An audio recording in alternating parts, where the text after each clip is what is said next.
Hi everyone, আসসালামু আলাইকুম। আরও একটি নতুন রেসিপি দেখার জন্য আপনাদেরকে ওয়েলকাম জানাচ্ছি। তো আজ আমি আপনাদেরকে তৈরি করে দেখাবো বাংলাদেশের রেস্টুরেন্ট স্টাইলে টমেটো ভর্তা। আর এই টমেটো ভর্তাটা খেতে অসম্ভব মজার। এটি গরম ভাতের সাথে দারুণ লাগে। তবে এটা মাংস ছাড়াও কিন্তু শুধু ভাত দিয়ে খাওয়া যায়। আর এটা খেতে খুবই মজার একটা ভর্তা। তো আশা করি আজকের রেসিপিটিও আপনাদের কাছে ভালো লাগবে। যদি ভালো লেগে থাকে প্লিজ আমার চ্যানেলটি সাবস্ক্রাইব করবেন আর লাইক শেয়ার কমেন্ট করবেন। পাশে থাকা বেল বাটনটি বাজিয়ে রাখবেন, আমি কোনো রেসিপি ছাড়ার সাথে সাথে যেন আপনাদের কাছে পৌঁছে যায়। আর কোনো ভুল হলে আমার কথাবার্তায় প্লিজ আপনারা ক্ষমা করবেন। তো চলুন রেসিপিটি শুরু করি। প্রথমে আমি এখানে কয়েকটি টমেটো খুব ভালোভাবে ধুয়ে পরিষ্কার করে নিয়েছি।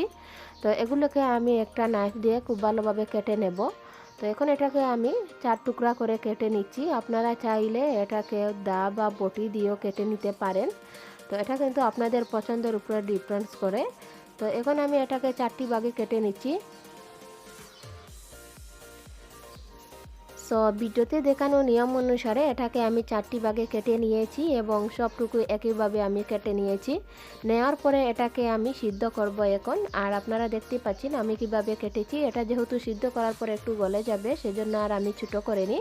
এখন আমি 1 টেবিল চামচের মতো লবণ এবং হাফ টি স্পুনের মতো হলুদ গুঁড়া দিয়ে এগুলোকে একটু মিক্স করে নিচ্ছি। তো এগুলো মিক্স করার কারণে এটা হলুদ বা লবণের জন্য এটা একটু খুব তাড়াতাড়ি সিদ্ধ হয়ে যাবে। তো চুলায় একটি প্যান বসিয়ে এখানে আমি কিছুটা তেল দিয়েছি। এটা রান্না করার রেগুলার সয়াবিন তেল।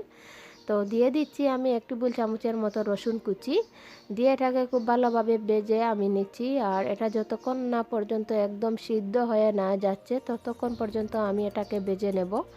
তো এভাবে আমি নেড়ে নেড়ে এটাকে ভেজে নেব 5 থেকে 6 মিনিটের জন্য। তো এখন একটা ঢাকনা দিয়ে ঢেকে রেখে দিচ্ছি। আর এ পর্যায়ে চুলার আঁচটা আমার মিডিয়ামে ছিল। তো আমি এখন 5 থেকে 6 মিনিট পরে ঢাকনাটা সরিয়ে নিয়েছি। নেওয়ার পরে আবার এটাকে নেড়ে দিচ্ছি। চুলার আঁচটা কিন্তু বাড়ানো যাবে না, তা না হলে এটা পুড়ে যেতে পারে এবং সিদ্ধ না হতে পারে, তাড়াতাড়ি সিদ্ধ হবে না। তো চুলার আঁচটা মিডিয়ামে দিয়ে আবার আমি ঢাকনা দিয়ে ঢেকে রেখে দিয়েছি 5 মিনিটের জন্য। তো 5 মিনিট পরে আবার আমি ঢাকনাটাকে সরিয়ে নিয়ে আবার এটাকে নেড়ে দিচ্ছি। এরকমভাবে চুলার আঁচটা মিডিয়ামে রেখে কিন্তু অনবরত একটু একটু করে নাড়তে হবে 5 মিনিট পরে। তো যখন দেখবেন পানিটা শুকিয়ে একটু সিদ্ধ হয়ে গিয়েছে তখন এটাকে নামিয়ে নেব চুলা থেকে। তো চুলা থেকে নামিয়ে নেওয়ার পর একটা প্লেটে আমি নিয়েছি এটাকে। তো প্লেটে নেওয়ার পরে উপরে যে টমেটোর কুসাটা আছে সে কুসাটাকে ছড়িয়ে নিতে হবে। তো আমি হাত দিয়ে একটু চেপে চেপে উপরের কুসাটুকু তুলে নিচ্ছি। আপনারা চাইলে কিন্তু আস্ত টমেটো এভাবে জাল করে উপরের কুসাটুকু তুলে নিতে পারেন। তো আমি সবটুকু টমেটোর কুসা একইভাবে কিন্তু ফেলে দিয়েছি। আর এই টমেটোর কুসাটাকে ফেলে দিতে হবে। তো টমেটোর কুসাটাকে ফেলে দেওয়ার পর আমি চুলায় একটি প্যান বসিয়েছি। তো প্যান বসানোর পরে আমি এখানে দিয়ে দিচ্ছি 2 টেবিল চামচ সরিষার তেল। আর এই ভর্তা তৈরির করতে অবশ্যই কিন্তু সরিষার তেল ব্যবহার করতে হবে। তো সরিষার তেল দিয়ে আমি এখানে দিয়ে দিচ্ছি 2টো ছোটো সাইজের পেঁয়াজ কুচি। তো দিয়ে একইভাবে আমি কিন্তু পেঁয়াজটাকে খুব ভালোভাবে ভেজে নিয়েছি। আর এখানে আমি 2 টেবিল চামচের মতো রসুন কুচিও দিয়েছি, দিয়ে এটাকে খুব ভালোভাবে ভেজে নিচ্ছি।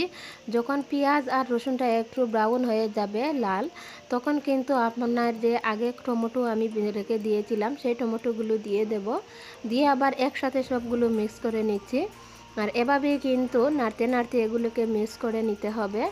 নিয়ে এটাকে খুব ভালোভাবে একটু ভেজে নিতে হবে 5 থেকে 6 মিনিটের মতো। তো আমি মিডিয়াম টু লোয়ে চুলার জালটাকে রেখে একটু ভেজে নিয়েছি। নেওয়ার পর এখানে 1 টেবিল চামচের মতো শুকনো মরিচের পেস্ট এবং সামান্য ধনেপাতা কুচি দিয়েছি। দিয়ে আবার এটাকে খুব ভালোভাবে নাড়ে নিচ্ছি। তো এভাবে নেড়ে আমি 5 থেকে 6 মিনিট আরও নাড়তে নাড়তে এটাকে শুকিয়ে নিয়েছি এবং একটু ভাজা ভাজা করে নিয়েছি। আর এ পর্যায়ে যখন দেখবেন আপনার টমেটো ভর্তাটা একদম ভাজা হয়ে গিয়েছে তখন চুলা থেকে নামিয়ে একটি প্লেটে আমি নিয়ে নিয়েছি। তো খুবই সহজে কিন্তু অল্প সময়ে এই চাটনিটা তৈরি করা যায়। আর এবং গরম ভাতের সাথে এটা দারুণ অসম্ভব একটি মজার চাটনি। আশা করি আপনাদের কাছে ভালো লাগবে। তো যদি আমার রেসিপিটি আপনাদের কাছে ভালো লাগে আমাকে কমেন্ট করে জানাবেন। আপনারা তৈরি করলে আমার Facebook page MA cooking by Swapna সেখানে পোস্ট করবেন। আল্লাহ হাফেজ।